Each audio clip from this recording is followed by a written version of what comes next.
All right, welcome back, everybody. Today we're excited to talk about empathy, and we're going to get into what is empathy and how can you use empathy to enrich your relationships. So stay tuned.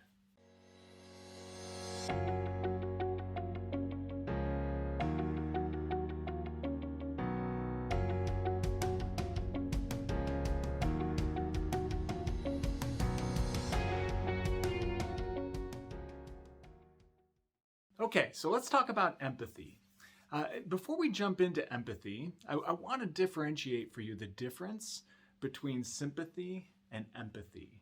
I think it's really important for us to understand the differences between the two and when you might be using one or the other.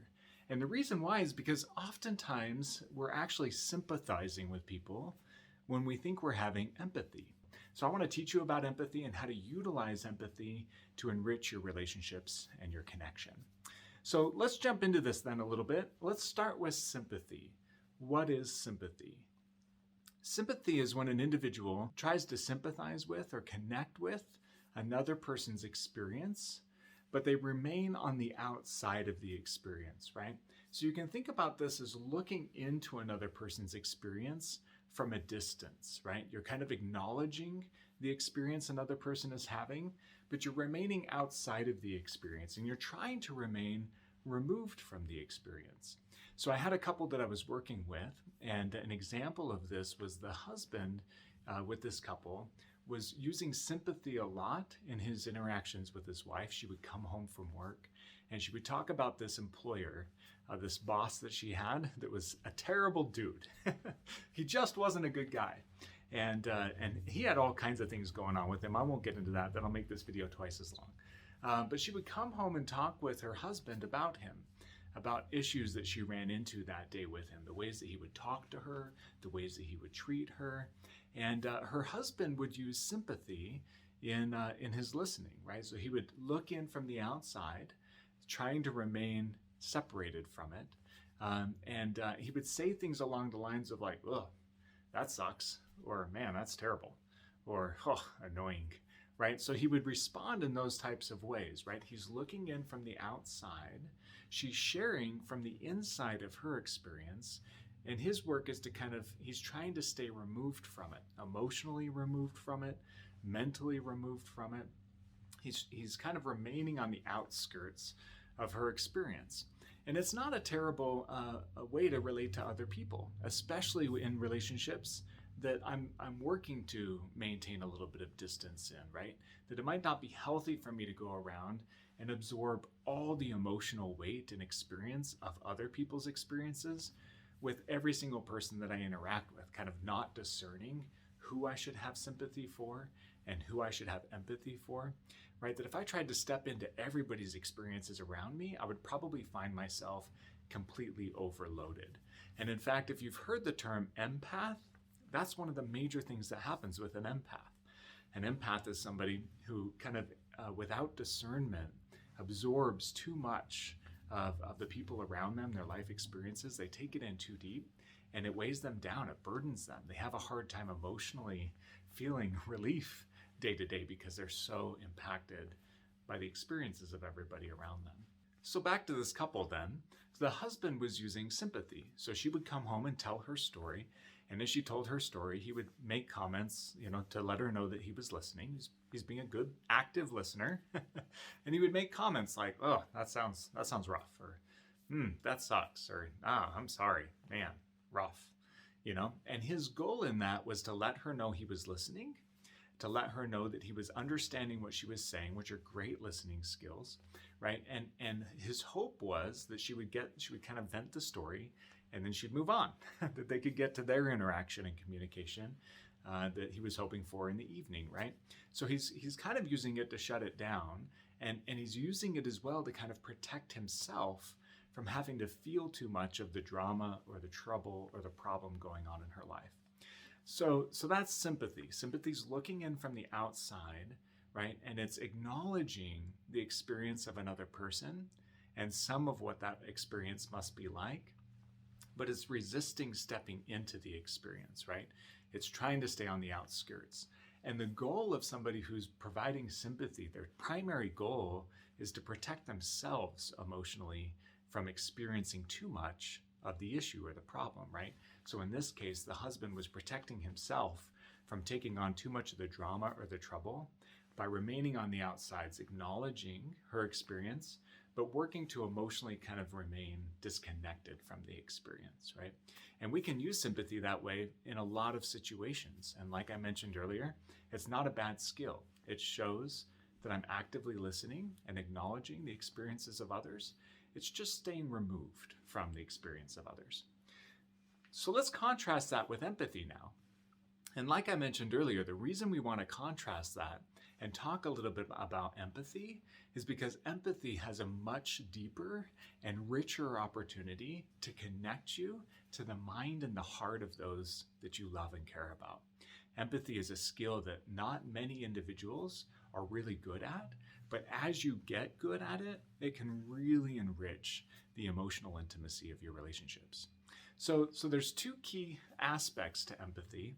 When I try to move from sympathy, which is kind of just acknowledging the dynamics that are going on with another person, and I step into empathy, which is really trying to experience the experience of another person, there's two major ways in which you can do this.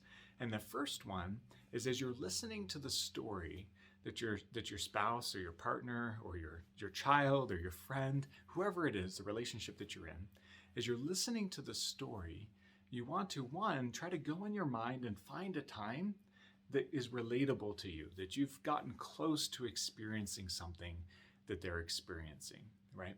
So a different couple, a gentleman that was doing really great at this empathy strategy, his wife was talking about losing her sister as she grew up in her early childhood. There was a tragic death, and she was talking about losing her sibling, her sister. And she was processing this in therapy. And the husband, with empathy, the first thing he was attempting to do is relate inside himself to a loss that he'd experienced, to help give him a little bit more awareness or insight into some of what she might be experiencing with her loss. So he hadn't lost a family member, a sibling, or a parent in his world, but there was a teammate that he had on his football team that lost his life in high school. And so he was using that experience, what he went through losing a friend, right? He was trying to recall and remember back to that loss that he'd experienced, trying to connect with that in order to understand a little bit deeper what some of the thoughts, feelings, emotions that his wife might be having.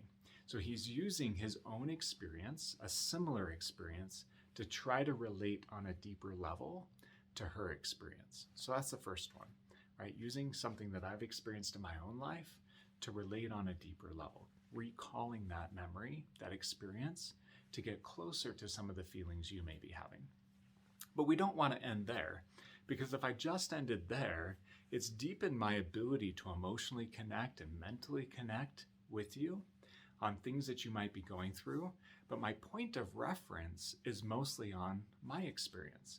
So I can still kind of miss being with you in your experience because I'm only using my past experience to relate. And my experience is going to be a little bit different than your experience is going to be. There's going to be some variance there that makes it hard for me to really bridge the gap to you. I'm just going to kind of experience for me what it was like. And I might relate to you only through my experience. So that's where number 2 comes in, right? Number 2 then is to try to step into your experience, right? So I'm using my own experience to relate, to get closer to what it must be like for you. And with this other couple I was sharing with you about, he was doing that in the loss of a friend. He was using the loss of his friend back in high school to kind of relate to some of the feelings that his wife must be having in losing a sibling, right?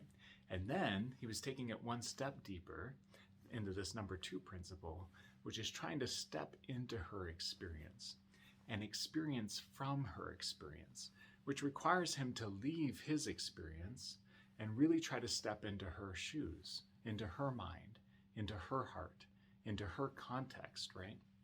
Which means he's got to do some great listening, right? Like he's got to listen for understanding as he talks with her and as she shares, right? And his goal in listening is to better and better be able to step into her shoes, to imagine from inside her mind and inside her heart, and to use the thoughts and the feelings that she's expressing to really step into her experience, right?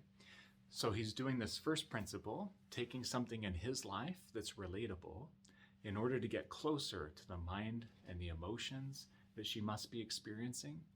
And then the second thing that he's doing is he's trying to listen to her for understanding such that he can really step into her experience and imagine from inside her shoes, in the context of her life, her mind, her emotions, what this must be like. That's empathy, right? So empathy is when we try to get as close as we can using our own experiences and then exit our experience at that point and try to step into the experience of another, imagining what it would be to be in their experience and then relating from that place. It allows his interaction with his wife, this second couple, right? It allows him, as she's talking about this loss of a sibling, right, to get really emotionally close and mentally close to her experience, to her grief, to her suffering. And then from that place to say things like, babe, I'm so sorry. I can only imagine, right? Like losses like that in my life have been so difficult. And I can't even imagine for a sibling. I know what your siblings mean to you, what your family means to you, how close you have all been connected. My heart just aches for you. I'm so sorry. I love you. If there's anything I can do to help you, please let me know. Right? And that empathy from that place is much deeper than the first couple I was sharing with you about, whose wife would come home and talk with him about the boss. And the husband's responses were a little bit more like, ugh, that's annoying. Man, that guy sucks. Man, you sure you want to keep that job? I don't know if you want to keep that job. Yeah, you already told me about that, babe. Thanks. Right? Not that empathetic, right? Like, not a lot of empathy going on. There's good sympathy, right? He's tracking her. There's good listening skill. He's tracking her. He's acknowledging that he's hearing her, right? But he's not really doing a lot to emotionally invest in what she's describing, to really step into her experience. So try that on. Try on empathy, right? Like take those principles, the first step, right? Like to move from sympathy to empathy, to take that first step, right? To relate to a story inside your experience that's kind of close to what they might be describing. Try to connect with that inside yourself. And then take that second step, that additional step, to really try to immerse yourself into their experience, which means you have to leave your own context for a minute to step into the mind and the heart of another person, right? To experience from inside their experience, which is going to take some more listening, right? Encouraging them to share with you and really trying to imagine and experience what it must be like for them. That's empathy. In the comments below, I would love for you to share a time that you felt somebody have empathy with you, right? If there's somebody in your world that you felt like did a good job of having empathy, describe that to us. Or if you want to brag about a time that you did a great job having empathy for somebody else, share that as well. I'd love to see in the comments times in which empathy has occurred. As always, we are grateful for your support to this channel. Please like, subscribe, share our videos if you haven't already. We're on a mission to help renew relationships everywhere, and we appreciate your support. Also, if you would like to learn more about this principle, this listening for understanding and sharing from this empathetic place, check out our videos on advanced communication strategies, as well as our Maintaining Intimacy and Sex video, part 1. Both of those do a great job in kind of diving deeper into these subjects and giving you real-life tools and strategies to apply them in your life. I'll put those links in the description below. I hope you have a wonderful day. As always, it's great being with you. Go out there and have some empathy for some individuals, and I'll follow this video up with a video that talks a little bit about how you can protect your heart from having too much empathy too frequently, such that it overwhelms you emotionally. So we'll talk about that in our next video. Take care, and we'll be with you again soon.